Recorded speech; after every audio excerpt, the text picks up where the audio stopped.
Hello అందరికీ, నేను మీ Geetha. Welcome to Vikram Dhani talks. ఈరోజు నేనైతే మీతో ఒక కొత్త రెసిపీని అయితే షేర్ చేసుకుందాము అనుకుంటున్నాను. సో ఇది వచ్చేసి మంచి ప్రోటీన్ ఫుడ్ అనమాట. ఇది వచ్చేసి బ్రేక్ఫాస్ట్లోకైనా, లేదంటే ఈవినింగ్ స్నాక్స్ టైంలో అయినా, లేదా డిన్నర్లో అయినా చేసుకొని అయితే తినేయచ్చు. సో మంచిగా ప్రోటీన్ అండ్ జిమ్కి వెళ్ళే వాళ్ళకి, లేదంటే ప్రెగ్నెన్సీ ఉన్న లేడీస్కి, లేదంటే చిన్నపిల్లలకైనా కూడా హెల్త్కి అయితే చాలా మంచిదన్నమాట. మంచిగా ఫుల్ ప్రోటీన్స్ అయితే ఉంటాయి. వచ్చేసి ఈరోజు మార్నింగ్ అయితే మేమైతే బ్రేక్ఫాస్ట్లోకి అని చెప్పేసి ప్రిపేర్ చేసేసుకున్నాము. సో పాలకూర అయితే ఒక కట్ట ఫ్రెష్ పాలకూర అయితే తీసుకొని అండ్ ఒక క్యాప్సికమ్ అయితే తీసుకున్నాను. నేనైతే హాఫ్ క్యాప్సికమే యాడ్ చేస్తున్నాను. అండ్ ఇంకోటి వచ్చేసి లెటస్ అనమాట. జిమ్కి వెళ్ళే వాళ్ళకైతే ఐడియా ఉంటుంది లెటస్ అంటే. సేమ్ అయితే చూడటానికి ఇది క్యాబేజ్ లాగే ఉంది. సో నేను చూసి అయితే ఫస్ట్ అయితే క్యాబేజ్ అనుకున్నాను, ఎందుకంటే నేను కూడా ఇది ఫస్ట్ టైము చూడటము. పాలకూర ఒక కట్ట అండ్ ఒక హాఫ్ క్యాప్సికమ్ అండ్ లెటస్ అయితే తీసుకున్నాను. లెటస్ అంటే పెద్ద క్యాబేజీ సైజ్ అంత వస్తుంది. నేనైతే నాకు ఇంత సరిపోతుంది అని చెప్పేసి నేనైతే ఒక గుప్పెడ సైజులో అయితే తీసుకున్నాను. పాలకూరకి కాడల వరకు కొంచెం అయితే కట్ చేసిన తర్వాత లేత పాలకూర. సో నేనైతే కాడలు కూడా ఎక్కువగా అయితే కట్ చేయట్లేదు, కొంచెం అయితే అడుగున అంచుల వరకు కట్ చేసేస్తున్నాను. ఎందుకంటే బయట నుండి తెచ్చింది కదా, ఎక్కడన్నా పెట్టుంటారు, కింద కూడా కొంచెం డస్ట్లా కనిపిస్తుంది. అందుకని చెప్పేసి కింద వరకు కొంచెం కాడలు అయితే కట్ చేసేసుకొని అండ్ క్లీన్గా అయితే వాష్ చేసేసుకున్నాను ఒక బౌల్లో పెట్టేసుకొని. సో వాష్ చేసుకున్న తర్వాత జల్లెడ గిన్నె ఉంటుంది కదా, హోల్స్గా. సో ఆ గిన్నెలోకి అయితే తీసుకున్నాను. ఉన్న వాటర్ మొత్తం అయితే పోతుంది అని చెప్పేసి. సో మనం చేసుకునే ఈ రెసిపీకి అయితే వాటర్ అయితే ఉండకూడదు వీటిల్లో. సో అందుకని చెప్పేసి వాష్ చేసుకున్న తర్వాత క్యాప్సికమ్ని అండ్ పాలకూరని అండ్ లెటస్ని కూడా మొత్తం అయితే జల్లెడ గిన్నెలోకి అయితే తీసుకున్నాను. సో నేను కట్ చేసుకునేలోగా అయితే ఒక 2 మినిట్స్ ఒకటి కట్ చేసుకునేలోగా ఇంకొకటి అయితే వాటర్ వెళ్ళిపోతుంది. సో ఫస్ట్ అయితే క్యాప్సికమ్ కట్ చేసుకుంటున్నాను. అయితే పైన ఉన్న వాటర్ వాష్ చేసేటప్పుడే జారిపోతుంది కదా. సో అందుకని ఫస్ట్ అయితే క్యాప్సికమ్ కట్ చేసుకున్నాను సన్న ముక్కల్లాగా. ఎందుకంటే నెక్స్ట్ పాలకూర అండ్ లెటస్ రెండు కూడా ఆకులుగా అయితే ఉంటుంది కదా, వాటిలో అయితే వాటర్ ఉంటాయి. అందుకని చెప్పేసి అవి అయితే ఒక 2 మినిట్స్ పక్కన పెట్టేసి ఫస్ట్ క్యాప్సికమ్ సన్నగా కట్ చేసుకున్న తర్వాత నెక్స్ట్ అయితే లెటస్ కట్ చేసుకుంటున్నాను.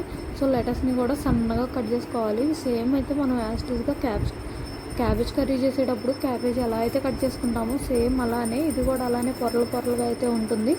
సేమ్ క్యాబేజ్ కట్ చేసుకున్నట్లే సన్నగా కట్ చేసి పెట్టుకున్న క్యాప్సికమ్ అండ్ లెటస్ ముక్కలను అయితే బౌల్లోకి అయితే తీసేసుకుంటున్నాను. ఒక బౌల్లో పెట్టేసుకొని నెక్స్ట్ అయితే పక్కన వాష్ చేసి పెట్టేసుకున్నాం కదా పాలకూర కట్ని.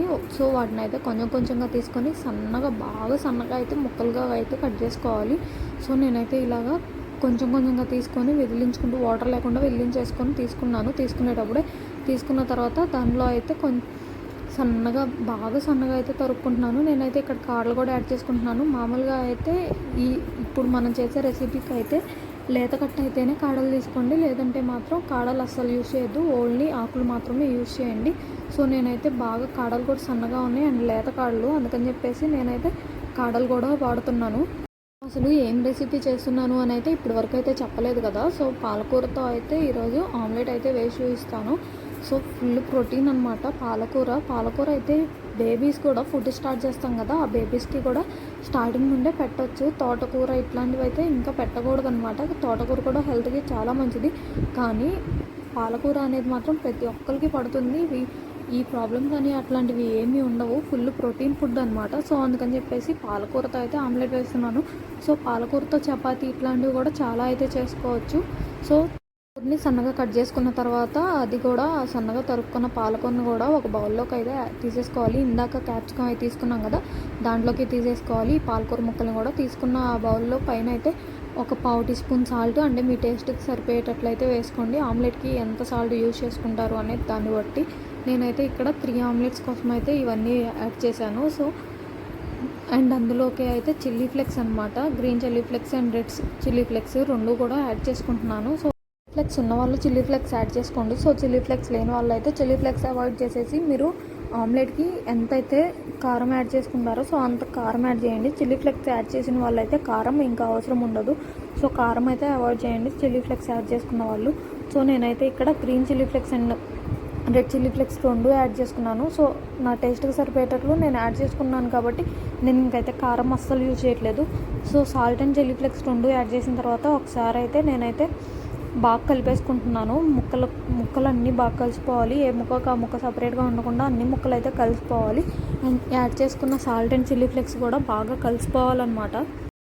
నేను ఇక్కడైతే వీడియోలో చూపిస్తున్నాను కదా, అలాగా ఈ విధంగా అయితే బాగా కలుపుకోండి. పక్కన అసలు ఎక్కడా కూడా సపరేట్గా ముక్కలు అనేవి విడివిడిగా ఉండకుండా అన్ని 3 రకాల ముక్కలు కూడా కలిసిపోయి అండ్ సాల్ట్, చిల్లీ ఫ్లేక్స్ కూడా బాగా ముక్కలకి పట్టేసేలాగైతే కలుపుకోవాలి. కలుపుకున్న తర్వాత నేనైతే చెప్పాను కదా ఇందాకే 3 ఆమ్లెట్స్ కోసం అయితే నేను ఇది రెడీ చేస్తున్నాను అని చెప్పేసి. సో 3 ఆమ్లెట్స్కి అయితే నేను ఇక్కడైతే 6 ఎగ్స్ అయితే తీసుకుంటున్నాను. సో ఎగ్స్ని అయితే ఇలాగ కొట్టేసి కోడిగుడ్లని వాటిలో అయితే కాచేయాలి ఆ ముక్కల మీద. సో కాచేసిన తర్వాత వాటిని అయితే ఒకసారి బాగా కలిపేసుకోవాలి. చెప్పాను కదా వీడియోలో ఫుల్ ప్రోటీన్ ఫుడ్ అని చెప్పేసి. సో ఓన్లీ పాలకూర అయితే ఫుల్ ప్రోటీన్ అనేదాని కాదు, ప్రోటీన్ ఫుడ్డే కానీ అండ్ ఎగ్ వచ్చేటప్పుడు కూడా ఇంకా ప్రోటీన్ ఫుడ్ అనమాట. సో పాలకూర అండ్ ఎగ్ కలిస్తే ఫుల్ ప్రోటీన్ ఫుడ్ కదా, అందుకని చెప్పేసి నేను అన్నాను జిమ్కి వెళ్ళే వాళ్ళు కూడా బాగా తీసుకోవచ్చు అని అయితే చెప్పాను కదా. సో జిమ్కి వెళ్ళే వాళ్ళు ఎక్కువగా ప్రోటీన్ ఫుడ్, ప్రత్యేకంగా జిమ్కి వెళ్ళే వాళ్ళు అయితే ప్రోటీన్ డ్రింక్ అని చెప్పేసి తాగుతారు కదా, ప్రోటీన్ పౌడర్. సో అవి కూడా అవసరం ఉండవన్నమాట ఇట్లాంటి ఫుడ్ తీసుకుంటే, అంత ప్రోటీన్ ఫుడ్ అనమాట. సో ఎగ్స్ 6 గుడ్లు కొట్టేసిన తర్వాత ఇలాగైతే ఒకసారి బాగా కలిపేసుకోవాలి, ముక్కలు అండ్ ఎగ్స్ బాగా కలిసిపోయేటట్లు. నేనైతే విక్రమ్ అప్పుడు ఇలా ప్రోటీన్ ఫుడ్ అనేది పెద్దగా అయితే అంత తెలియదు అనమాట. అప్పుడు అయితే ఫుడ్ పెద్దగా ఏం తీసుకోలేదు, అంత స్ట్రాంగ్గా ఉండే ఫుడ్. కానీ ధన్య అప్పుడు మాత్రం విక్రమ్ 7th మంత్లోనే పుట్టడం వల్ల ధన్య అప్పుడు మాత్రం ఫుల్ కాన్సన్ట్రేషన్ పెట్టి ఇలా ప్రోటీన్ ఫుడ్లు అండ్ విటమిన్స్ దేంట్లో వస్తాయి అనేది అట్లాంటివి మొత్తం చూసుకుంటూ ఇలా అయితే ఫుడ్ ఎక్కువ కాన్సన్ట్రేషన్గా అయితే తీసుకుంటూ ఉండేదాన్ని. మంచిగా మన బేబీకి ఏది మంచిది అనేది చూసి తీసుకునేదాన్ని.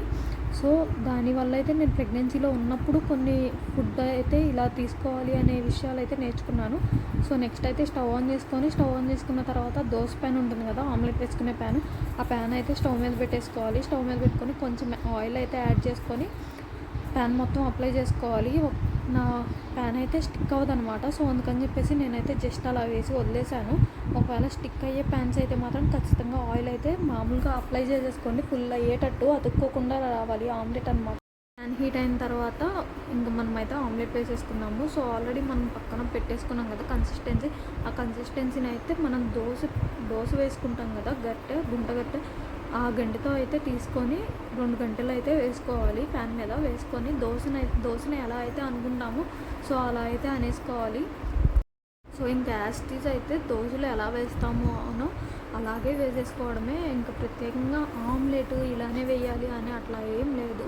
సో ఆల్రెడీ నేను కలిపి దోశ పిండిని తీసుకొని డైరెక్ట్గా ఎలా వేసుకుంటామో అలా అయితే వేసుకుంటున్నాను. ఎందుకంటే నేను ఆల్రెడీ అన్నీ కావాల్సినవి మొత్తం కలిపేసి బౌల్లోనే పెట్టేసుకున్నాను కాబట్టి ఇంకా వేసిన తర్వాత ప్యాన్ మీద వేసిన తర్వాత కూడా ఏమీ యాడ్ చేసే పని అయితే లేదు.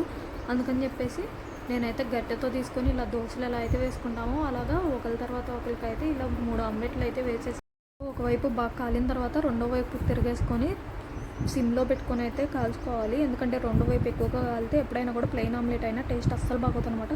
సో టేస్ట్ అయితే అదిరిపోయింది ఈ ఆమ్లెట్.